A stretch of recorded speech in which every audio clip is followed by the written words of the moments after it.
Hey guys, Ocarina here. Well, if it isn't the Flakker, the weapon that can shoot at everything and nothing at the same time. As suggested by you, today we're gonna talk about it, and let's just get started. The red text is a reference to the word Frak from Battlestar Galactica. But boy, let me tell you that Flakker may lack precision, but it sure as hell makes up for it with explosive force. Although it has a steep learning curve, sure, it requires a certain level of skill and precision. You're gonna know the ideal distance to fire from to get the maximum damage, but once you get the hang of it, it's incredibly satisfying.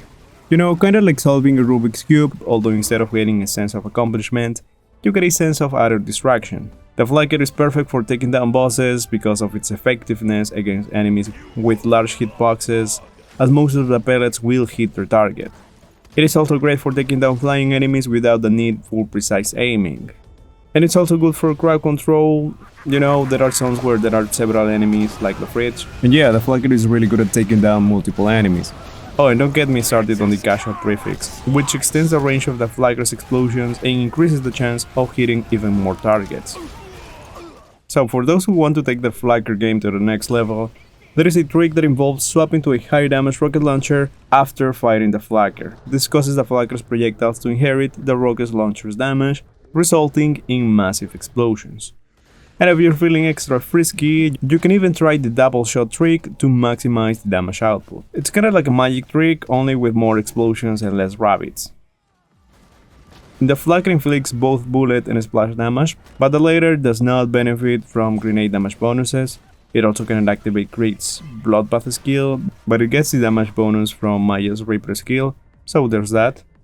So yeah, all the things I mentioned apply to Borderlands 2 and Borderlands the sequel, as the Flakker remains unchanged between these two games, although I could argue that it feels even more powerful in Borderlands the sequel, especially because we have Claptrap and the Cryo plus Explosive combination. Like, damn, they are like a match made in explosive heaven. By the way, let me know what is your most fun memory with the Flakker.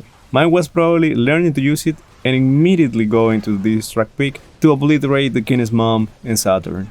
Good old times. It returns in Borderlands 3, retaining its classic ability, and for the most part, it is still the old same gang but with new options. Now it can come in non-elemental, incendiary, and radiation. Because why settle for just one type of explosive when you can have 3?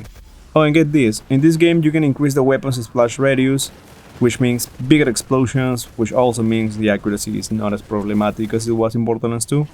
And yeah, all of this make the Flakker even more versatile than it used to. Now, I know I usually say this about returning weapons in Borderlands 3. It might sound repetitive, but it is true. And I think a lot of people don't give Borderlands 3 enough credit for that. Anyways, the Flakker is amazing, although it wasn't always like that. Early on, it was really good, but they tried to balance it. So you got a damage nerf and reduced the mag to 1, so you could not spawn the shots. But thanks to the magic of more content and higher difficulties, they gave its magazine back and a damage and fire rate buff. And that's right, now it's flacking good. A bit unconventional, a bit unpredictable at times, but a whole lot of fun. Great for mobbing, for bossing, it has synergies with Everball Hunter, most can increase the splash damage and radius even further. Be careful though, because it can easily down you. Saint can make it an atomic bomb, and still survive because everyone knows he's the one who needed the splash damage immunity. Flakker and Amara also benefit from the multiple explosions, and yeah, who doesn't like explosions really? So if you're ready to embrace the chaos and master the art of explosive destruction, then the Flakker is a weapon for you.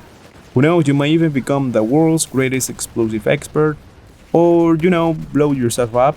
Either way, it's all part of the fun. And that's all for today. Let me know if I forgot something. See you in the comment section as always, and you can find me on Discord. Bye bye.